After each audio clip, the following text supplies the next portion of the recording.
जी आपका स्वागत है हमारे चैनल में। अपना परिचय दें। नमस्कार बिंदेश्वर जी, मेरा नाम रत्नाकर झा। मैं पंचायत समिति निर्वाचन क्षेत्र संख्या 1 अंधराठाली देवहार का उम्मीदवार हूं। 2001 में पहले एक बार जनताओं ने मौका दिया था, मैं पंचायत समिति से जीता था। इस बार भी मैं अपने क्षेत्र की जनता से अपील करना चाहता हूं कि मुझे पुनः आशीर्वाद दे करके 2021 में और अंधराठाली भेजने का काम करें। जी तो रत्नाकर जी, एक चीज़ बताइए कि आपका इस बार जो मतलब जा रहे हैं क्षेत्र में भ्रमण करने के लिए, तो जनता से कैसे क्या उम्मीद जग रहा है? जनता का तो कहना यही है कि नेताजी आप ही वोट देने के लायक हैं, आप ही को हम लोग वोट देंगे। लेकिन आजकल का जनता का तो साइलेंट वोटर हैं, कोई किसी के सामने कोई कुछ बोलना नहीं चाहते हैं। कुछ ऐसे लोग उम्मीदवार आ गए हैं जो बहुत बड़ा लोभ प्रलोभन दे रहे हैं। मैं जनता के सेवा में 2001 से लगातार रहा हूं और 2001 से लगातार चुनाव लड़ता आ रहा हूं। एक बार 2011 में जीता हूं। जनता अपने आप जानती है कौन नेता हमारे साथ रहने वाला है, कौन नेता साथ छोड़ने वाला है, कौन हमारा साथ देगा समय पर, आपद विपद पर, और कौन मेरे साथ नहीं है। लेकिन मैं जनता से कहना चाहता हूं कि झूठ और भ्रम में ना पड़े, लोभ में ना पड़े, अपने असली सेवक को चुने। यही मैं कहना चाहता हूँ। जैसे कि एक चीज़ हम बताएंगे कि रत्नाकर जी का आपका नाम कम चला, मतलब नाम कम लोग लेते हैं लेकिन नेताजी ज़्यादा बोलते हैं जी। तो नेताजी क्यों बोलते लोग ज़्यादा करके? नेताजी, जब मैं 2001 में एक छोटा चुनाव लड़ा, पंचायती राज का जो 22 वर्ष के बाद जब चुनाव हुआ, तो 2001 में मैं अपने वार्ड संख्या 5 से मैं हूँ, यहाँ से वार्ड सदस्य के लिए लड़ा। मैं बहुत कम मार्जिन से चुनाव हार गया था। लेकिन उसके बाद लगातार लोगों का काम, हमेशा लोगों का काम में, किन्हीं को ब्लॉक पर काम है, किन्हीं को थाना में काम है, या सामाजिक किसी भी तरह का कोई भी काम रहता था, तो मेरा प्रयास ये रहता था कि मेरे क्षेत्र का जनता ब्लॉक पर नहीं जाए। मैं उनका काम करके ला करके देता था, लोगों की सेवा में लगा रहता था। तो लोग नेताजी कहने लगे, तो अब नेताजी ही कर रहे हैं। चलिए, नेताजी तो काफ़ी बढ़िया है नेताजी, और ख़ास करके जो जनप्रतिनिधि को नेताजी ही बोलते हैं। तो यही जो आपने जो जनता के लिए जो काम किया, आपने समाज के लिए काम किया, तो इनका जो इस बार चुनाव में क्या रंग दिख रहा है? इस बार के चुनाव में रंग दिख रहा है कि जनता पुनः मुझे आशीर्वाद देगी। मुझे पूर्ण विश्वास है अपने जनता पर, और मैं अपने कर्म पर विश्वास करता हूं।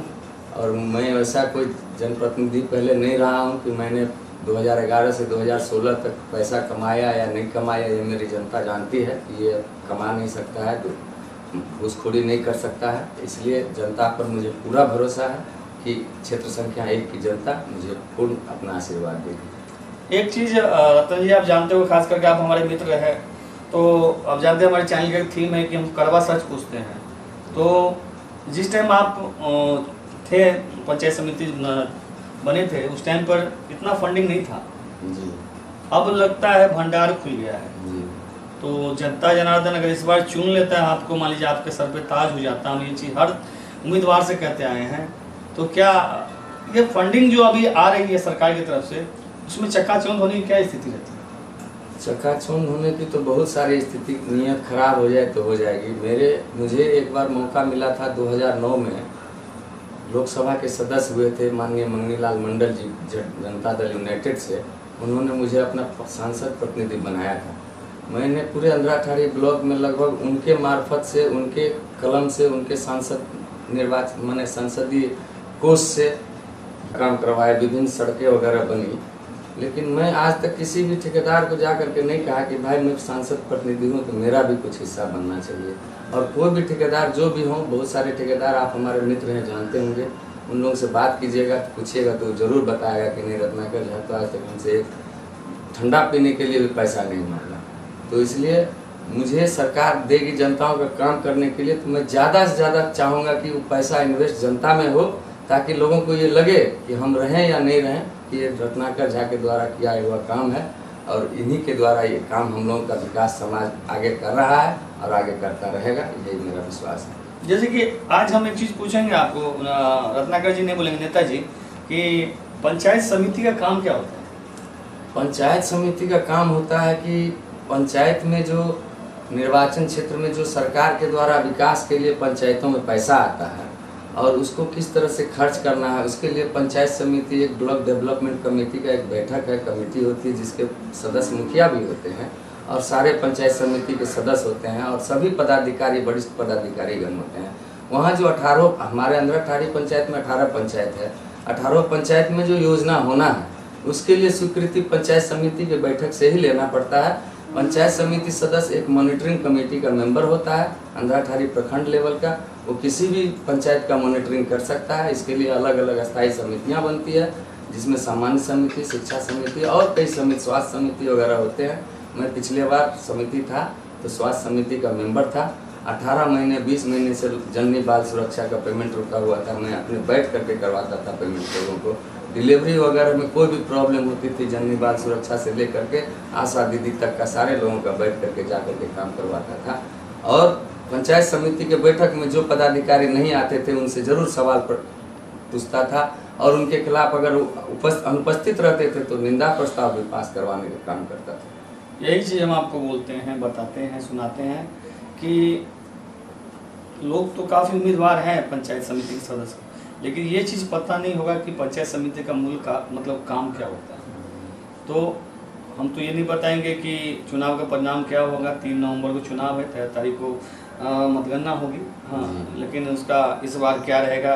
लेकिन आदिकाश जो अभी तक जो परिणाम आया उसमें देखें कि विभिन्न पदों पर जो है बदलाव हुआ है। तो क्या लग रहा है आपको व्यवहार पंचायत में, जिस यहाँ पर आप है क्षेत्र संख्या में, वहाँ पे बदलाव की बिल्कुल बचता है या कुछ? हमारे क्षेत्र में भी बदलाव की बहार है। इसलिए है कि हमारे जो भी निवर्तमान पंचायत समिति हैं, अभी तक हमारे गांव के लोगों ने, 3-4 वार्ड के लोगों ने, वो पहचानते भी नहीं हैं उनको कि कौन है हमारा पंचायत समिति सदस्य। और दूसरी बात है कि हमारे क्षेत्र में दूसरे जगह के लोग भी आकर के लड़ गए हैं हमें रोकने के लिए, किस तरह से ये रुके। हम अपने जनताओं पर पूर्ण विश्वास है, हमें अपने कर्म पर पूरा विश्वास है कि जनता हमें जरूर आशीर्वाद देगी और मैं जरूर जनता का सेवा करूँगा और करता रहूँगा। चलिए, बहुत बहुत बढ़िया, बहुत सुंदर कहा आपने, काफ़ी बढ़िया बात कही। तो एक चीज़ रतन जी हम कहेंगे आपको, रतन जी और नेताजी, कि आप अपने जनता मालिक से क्या एक अपील करना चाहते हैं? मैं जनता मालिकों से अपील करना चाहता हूं कि इस बार मुझे मौका दें पुनः एक बार पंचायत समिति क्षेत्र संख्या 1 से सेवा करने का, और जो भी हमारे समक्ष, जो भी हमारे क्षेत्र के लोगों को जो भी समस्या होगी उसके लिए मैं दिन रात सदैव जैसे खड़ा रहता हूं, बिना पंचायत समिति हुए वैसे ही खड़ा रहूँगा और अपने क्षेत्र के जनता का सेवा में लगा रहूँगा। मुझे एक बार आशीर्वाद जरूर दें। चलिए, जैसे कि आपने सुना अभी रतन जी से कि उनका ये अनुरोध, तो खास करके हम नतीजा तो नहीं बता सकते हैं, 3 नवंबर को चुनाव है, देखना है कि इनका जो समाज में काम है, जो भी किए हैं उन्होंने, उनके प्रति क्या इस बार जनता विश्वास करता है कि नहीं करता है। परिणाम आने के बाद ही पता चलेगा। फिलहाल आपको हम बता देते हैं कि चुनावी डंका बज चुकी है। चौक चौराहे से लेकर चाय दुकान, खास करके चाय दुकान से लेकर विभिन्न चौक गली में अब यही चर्चा चलता है कि मुखिया जी कैसा हो, जिला पार्षद कैसा हो। हम आपको हर एक जो खबर दिखाते आए हैं और दिखाते रहेंगे। मतगणना का सीधा लाइव कवरेज भी दिखाएंगे आपको। रतन जी, एक चीज़ हमारा अंतिम सवाल आपसे पूछेंगे कि आपकी वर्तमान पंचायत की स्थिति क्या है? वर्तमान पंचायत की स्थिति मुखिया में पूरे हम मतलब पंचायत की स्थिति पूछ रहे हैं कि मान लीजिए नल जल योजना से लेकर विभिन्न योजना में, मतलब कि जो अभी धरातल पे स्थिति क्या है? कहीं कोई संतुष्टिदायक स्थिति नहीं है। हमारे पूर्व के अभी जो निवर्तमान पंचायत समिति सदस्य हैं, योजना चलाया, वो कमला के भीतर ले जा करके रोड सब बनाया, जो आज के डेट में वहाँ सब कह रहा है कि मिट्टी सब चला गया, कमला जी में पानी में बह गया। वहाँ लगभग 17-18 लाख का योजना भी हो चुका है। और जल नल में शायद हमको लगता है कि किसी भी वार्ड में सही से जल नल में पानी नहीं आ रहा है। नल में बहुत अच्छा विकास नहीं है। पंचायत की जनता बहुत ही अपने आप को ठगा महसूस कर रही है। चलिए, आपने सुना रतन जी से, उनकी जुबानी क्या क्या मतलब पंचायत की स्थिति है। हम फिर आपको बता देते हैं कि मैं बिंदेश्वर चौधरी आपको हर एक तमाम खबरों की अपडेट दिखाते हैं, चाहे सड़क, गली हो, नाली हो, जो भी हो, आप तक पहुंचाते हैं। और हम एक अपील आपसे करना चाहते हैं, अपने चैनल के माध्यम से करना चाहते हैं कि जो इस बार जो 63 पंचायत चुनाव है उसमें खास करके नाम को नहीं, काम को देखें, सच्चा, ईमानदार और जो आपके लायक नेता हो उनको चुने। ये हमारा निवेदन है। आने वाला समय बताएगा किनके सर पे ताज होगा। कौन मुखिया बनेंगे, कौन जो भी विभिन्न उम्मीदवार हैं कौन विजय माला पहनेंगे। आप बने रहिए अंडर टाइम न्यूज़ के साथ, कैमरामैन सकलदेव चौधरी के साथ।